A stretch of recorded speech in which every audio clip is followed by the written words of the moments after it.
আমরা চলে এলাম নতুন আরেকটি ভিডিওর সাথে। তো তোমরা কেমন আছো? আশা করি তোমরা সকলে ভালো আছো। আমিও বেশ ভালো আছি। বড়দের প্রণাম, ছোটদের ভালোবাসা দিয়ে আমি আমার আজকের এই ভিডিওটি শুরু করছি। তো তোমরা যে যেখান থেকে আমার এই ভিডিওটি দেখছো, যদি ভালো লেগে থাকে লাইক, শেয়ার, কমেন্ট আর সাবস্ক্রাইব করতে কিন্তু ভুলো না। তো চলো আজকে আমাদের বাড়িতে কি রান্না হয়েছে সেটা তোমাদের সাথে শেয়ার করি, ঠিক আছে? তো দেখো, হলো গিয়ে সাদা ভাত, ঠিক আছে?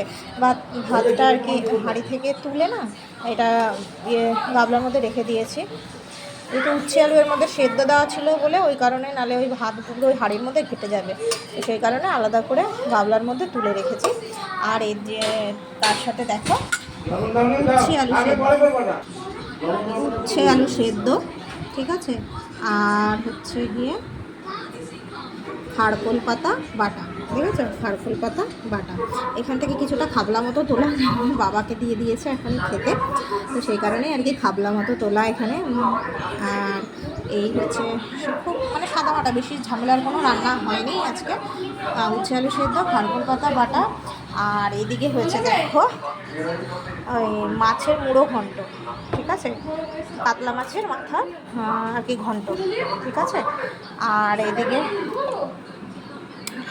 আর এদিকে দেখো কালকের ছিল না, দেখো মাংস। তো একটু লেবু পাতা দিয়েছিলাম, তো আমার বাবা খায়নি, তো সেই কারণে অনেকটাই মাংস বেঁচেছিল। তো সেই জন্য আর কি সেইটাকে ভালো করে একটু জাল দিয়ে শুকিয়ে নিলাম, ঠিক আছে? আর দেখো হয়েছে আমের টক, মানে কালকের আমের টক। একদম বললাম না, এইগুলো তো কালকেরই ছিল, ফ্রিজে ছিল। শুধু রান্নার মধ্যে এটাই রান্না হয়েছে, খারগোল পাতা বাটা হয়েছে। আর উচ্ছে আলু সেদ্ধ তো ভাতেই সেদ্ধ দিয়েছি, ওটার কোনো ঝামেলাই নেই, শুধু ঝামেলা বলতে এটাই রান্না হয়েছে। তো এই ছিল আমাদের বাড়ির দুপুরের মেনু। তো তোমাদের বাড়িতে কি রান্না হয়েছে, কে কি রান্না করলে অবশ্যই কিন্তু জানিও, ঠিক আছে? আজকে দুপুরের লাঞ্চটা আমরা এটা দিয়েই করব। আর এটা তো দেখে জাস্ট দারুণ লাগছে।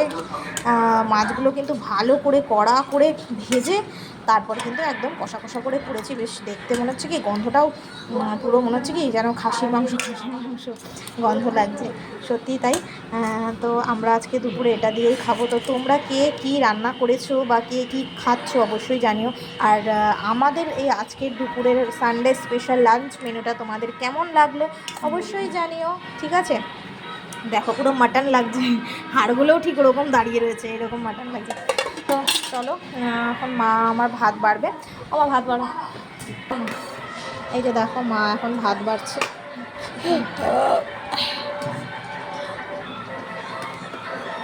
উচ্ছেগুলো ভেঙে গেছে তো, তাই মনে হচ্ছে কি যেন তোমাকে যদি মনে হাতের মধ্যে কি পড়েছে, কিন্তু না, উচ্ছে আলু সেদ্ধ আমার খুব ভালো লাগে। আমারও খুব ভালো লাগে উচ্ছে আলু সেদ্ধ। দেখো খারকোল পাতা বাটা দিয়ে দিল শশা। ও মামা, শশার কি অবস্থা, ধৌনি ওই হাতেই ধরলাম না, এই হাতে ধরেছি তো, তার জন্য এরকম। ঠিক আছে, তরকারিটা একবারে তুলে দাও, এবারে নিয়ে বসে যাই। এই প্লেটটা দিয়ে দাও, ওটা হ্যাঁ, ওটার মধ্যে দিয়ে দাও, এই বাটিটার মধ্যে দিয়ে দিই। আমাকে অল্প দিও, আমার ভাত তোলো, আমার ভাত ভালো লাগছে না, এত ভাত আমি খাবো নিয়ে না, নেবো। ভালোই লাগছে না। একটুখানি দাও, বেশি দিও না, একটু টেস্ট করার মতো, আমার ভালো লাগছে না। মাংস খাবি তো নাকি? ব্যাস ছেদা ছেদা ছেদা, দিও না দিও না। একটু ঝোল নিবি না? তো চলো বন্ধুরা, আজকে আমি দুপুরে এটা দিয়ে লাঞ্চ করব। তো তোমরা কে কী লাঞ্চ করলে অবশ্যই জানিও, আর আমার এই লাঞ্চ মেনুটা কেমন হয়েছে অবশ্যই জানিও, আর সাথে তো আছে চাটনি। তো চলো বন্ধুরা, আজকের মতো ভিডিওটা আমি এখানেই শেষ করছি, দেখা হচ্ছে আবার অন্য কোনো ভিডিওতে। তো অবশ্যই যদি আমার ভিডিওটি ভালো লেগে থাকে একটা লাইক, শেয়ার, কমেন্ট আর সাবস্ক্রাইব করতে কিন্তু ভুলো না বন্ধুরা। তো চলো আজকের মতো আসি, দেখা হচ্ছে আবার অন্য কোনো সুন্দর নতুনত্ব রেসিপি নিয়ে। যেহেতু মানে সত্যি কথা বলতে আমি রেসিপি কোনোরকম তোমাদের সাথে শেয়ার করতে পারছি না, যেহেতু মায়ের শরীরটা খুব খারাপ, পুরোদমে আর কি আমার উপর দায়িত্ব পড়ে গেছে সমস্ত কিছু করার, খাওয়া দাওয়া সব করা। মা একদমই নাড়াচাড়া করতে পারছে না, ওই কোনোরকম দাঁড়িয়ে দাঁড়িয়ে যেটুকু আর কি, ওই এই যেমন দেখলে এখন ভাত বাড়লো, তো সেই রকমই টুকটাক একটু করতে পারছে আর কি। যাই হোক, বেশি জোর আমিও করছি না, আমি করতেও দিচ্ছি না, আমি নিজেই করছি। তো চলো আজকে আর বেশি কথা বাড়াবো না, আর আমার এই ভিডিওটি যদি ভালো লেগে থাকে অবশ্যই কিন্তু একটা লাইক, শেয়ার, কমেন্ট আর সাবস্ক্রাইব করে দিও। তো ফেসবুক থেকে যারা দেখছো তারা ফলো করে দিও, আর ইউটিউব থেকে যারা দেখছো তারা সাবস্ক্রাইব করে দিও। তো চলো টাটা, আসছি আবার অন্য কোনো ভিডিওর সাথে।